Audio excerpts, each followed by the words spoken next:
எல்லோருக்கும் நமஸ்காரம். இன்னைக்கு நம்ம பார்க்க போகிறது தி ஜானகிராமன் அவர்களுடைய ஒரு சிறுகதை, நர்மதையின் யாத்திரை. நிஜமாவே சின்ன கதை, அவருடைய முத்திரை பதிந்த கதை. அந்த புதுசில் எல்லாராலையும் ரொம்ப பாராட்டப்பட்ட கதை. அதை தான் இன்னைக்கு நம்ம பார்க்க போகிறோம்.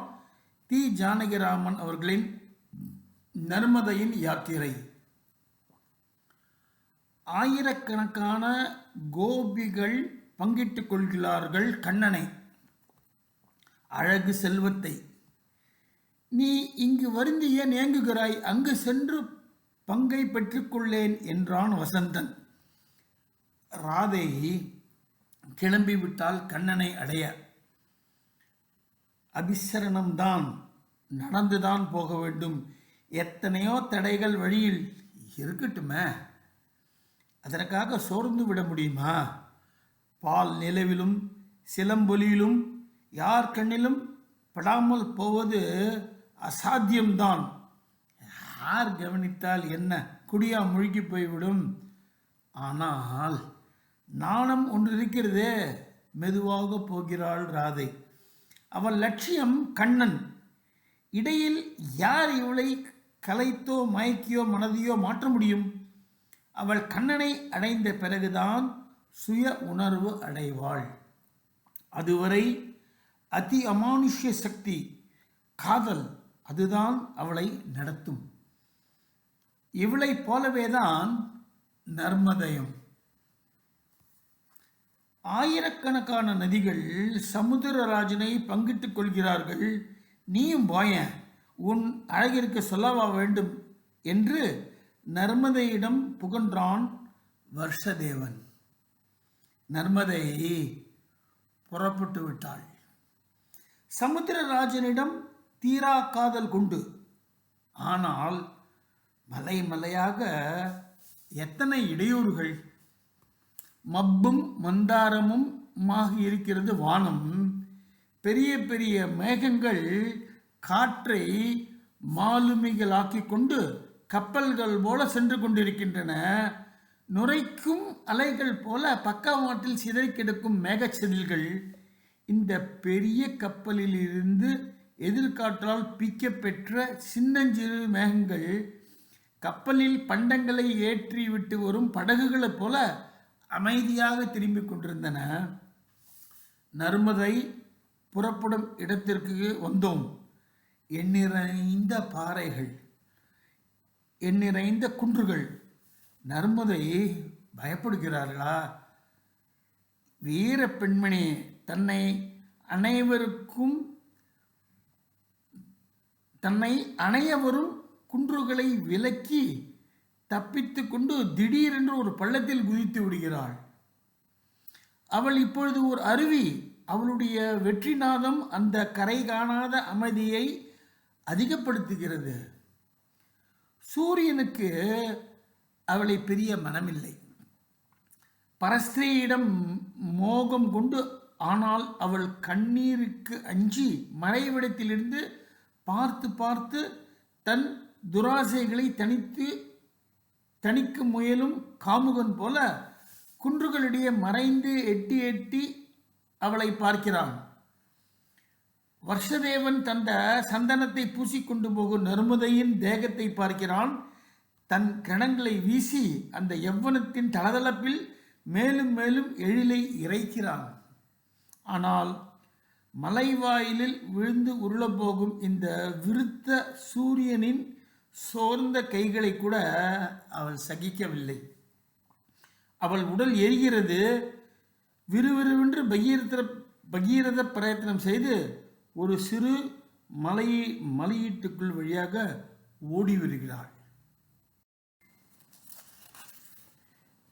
இப்பொழுது நல்ல அகலமான இடம். எந்த துஷ்டனும் அவளை பார்க்க முடியாது. 2 பக்கமும் வெள்ளை வெளையர் என்று சலவை குன்றுகள். சூரியன் இந்த கோட்டைகளை தாண்டி வர முடியாது. நர்மதை ஒரு பெருமூச்சு விடுகிறாள். குன்று பாறைகளோடு புரிந்த போர், அந்த இடுக்கன் வழியாக அவள் உடலை ஒடுக்கி கொண்டு வந்த சிரமம் எல்லாம் அவளை அயர்த்தி விட்டன. மெதுவாக செல்கிறாள். இரு பக்கமும் அவளை காக்கும் வெண்மலைகளிடம் அவளுக்கு பூர்ண நம்பிக்கை. அந்த வெண்ணிறமே சொல்கிறதே அவர்களுடைய சுத்த ஹிருதயத்தை. அகத்தின் அழகு முகத்தில் தெரியாதா? ஆனால் இன்னும் பெரும் பெரும் சோதனைகள் காத்திருக்கின்றன. அதோ அவள் வழியை தடுத்து கொண்டு அசுர வர்க்கம் மாதிரி நிற்கும் பாறைகள். அந்த அபலையை என்னதான் செய்ய நினைத்திருக்கிறார்கள் அவர்கள்? அவள் போர்க்கோலம் பூண்டு விட்டாள். முட்டி தள்ளுகிறாள். சில குன்றுகளை தலையினாலே மோதி மோதி எரிகிறாள். கதையால் அடியுண்டவனை போல பாறைகள் அப்படியே சாய்ந்து மடிகின்றன. கிடு கிடு என்ற யுத்தநாதம். குடைந்து குடைந்து அவள் எதிரிகளை கழித்து கொண்டே செல்கிறாள். என்ன சீரல்! அவள் போடும் இறைச்சல்! நாங்கள் திடுக்குற்று செயலிழந்து போய் நின்றோம். கத்தி போல எத்தனையோ கற்கள் அவள் மேனியை புண்படுத்தி கொண்டிருக்கின்றன. ஆனால் அவள் இதையெல்லாம் சட்டை செய்யவில்லை. அவளுக்கு போதுமான யுத்தாபியாசம் கிடைத்து விட்டது. எதையும் வீழ்த்த போகும் சக்தியை அவள் பெற்றுவிட்டாள். இப்பொழுது அவள் பேச்சிலும் நடையிலும் புதிய வீரம். இது மாதிரி போர்க்களங்களையே வழியாக கொண்டு நூற்றுக்கணக்கான குரோசங்களை அவள் கடந்து விட்டாள். இந்த சமவெளியில் அவளுடைய வேகம் எங்கே? ஓஹோ, காதலை நெருங்கிவிட்டாள். நாணமும் கூச்சமும் அவள் வேகத்தை தணித்து விட்டன. சமுத்திரராஜனுக்கு அலை அலையாக மலைகள் தொடுத்து கொண்டு செல்கிறாள். கிளேஷம், தவம், லஜ்ஜை எல்லாம் அவளுடைய வேகத்தை குறைத்து விட்டன. உடல் குன்றிவிட்டது. சமுத்திரராஜனை அடைந்து விட்டாள். அந்த அலை மாலைகள் அவன் கழுத்தில் விழுகின்றன. மாலைகளை அவன் கழுத்தில் போடும்போது ஆரிய அரசனை வெறுங்கையோடு பார்க்கக்கூடாது என்று பல புஷ்பங்களை கொண்டு செல்கிறார்களே குடிகள். அப்படித்தான் நானும் வருவேன். கம்பீரமாக பாடும் அலைகள், உயர்ந்த ரத்னங்கள், செல்வங்கள் எல்லாம் உன்னிடம் இருக்கின்றன. என்னால் இயன்றதை தருகிறேன். இந்த மாலைகளை, இந்த தங்க மணல்களை ஏற்றுக்கொள்ள வேண்டும் என்று சொல்லி மாலையாக கழுத்தில் போட்டு அவனுடன் கலந்து விட்டாள்.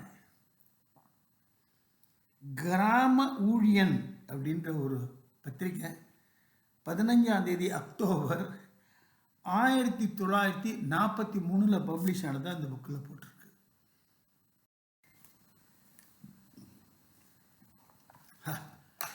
நர்மதையின் யாத்திரை. என்ன ஒரு கதை! ஒரு ரிவர் எடுத்துட்டு அது அப்படியே நமக்கு அவர் சொல்லாமல் சொல்கிற விஷயம் எனக்கு புரிஞ்சதை டெஃபினட்டாக நான் சொல்ல பார்க்குறேன். நம்ம எப்படி பிறந்து எப்படி இறைவனை அடைகிறோம் அப்படிங்கிறத அவர் சொல்லாமல் சொல்லியிருக்காரு தான் எனக்கு படுறது. அதை பொருள் வாங்கிட்டு அந்த கதையை படித்தோம்னா ஒன்றும் ஃபேண்டாஸ்டிக். இந்த மாதிரி கதைகளை விட்டு வெளியிலே வர முடியாது. 1.25 பக்கத்து கதை, அவ்வளோதான். அதனால தான் எல்லாருமே வியந்து இன்னி வரைக்கும் அவர் படிக்கிற இலக்கியம் தெரிஞ்சு ஆசையாக படிக்கிறவளுக்கு உயர்ந்த ஒரு ஸ்தானத்தை கொடுத்து வச்சிருக்கிற ஒரு எழுத்தாளர்னா நம்ம தி. ஜானகிராம் வந்தார்னா அதுக்கு இந்த மாதிரி கதைகள் தான் காரணம். நான் ரொம்ப ரசித்து படித்தேன். நிச்சயமாக நீங்களும் இதை ரொம்ப ரசித்து கேட்டு நிச்சயமாக மகிழ்வீர்கள் அப்படின்னு நம்பிக்கையோடு இந்த கதையை படிச்சிருக்கேன். தேங்க்யூ. அண்ட் இன்றைக்கி 1ஆம் தேதி 2025. இதை நான் முன்னாடியே படித்து வச்சுட்டு எப்போ பப்ளிஷ் பண்ண போகிறேன்னு தெரியல. ஸோ இந்த ஒரு நல்ல சமயத்தில் என் ரசிகர்கள் எல்லோருக்குமே ரொம்ப நல்ல புத்தாண்டு 2025 நல்லபடியாக அமையும்படியாக இறைவனை பிரார்த்திக்கிறேன். என்னால் முடிஞ்ச வரைக்கும் ரொம்ப ஆசையாக இந்த ஒரு காரியத்தை பண்ணிகிட்டு இருக்கேன். அது பண்ணுறதுக்கு ஒரு நல்ல ஒரு என்கரேஜ்மெண்ட் கொடுத்தவங்க எல்லோருக்கும் என்னுடைய நன்றி கலந்த வணக்கம்.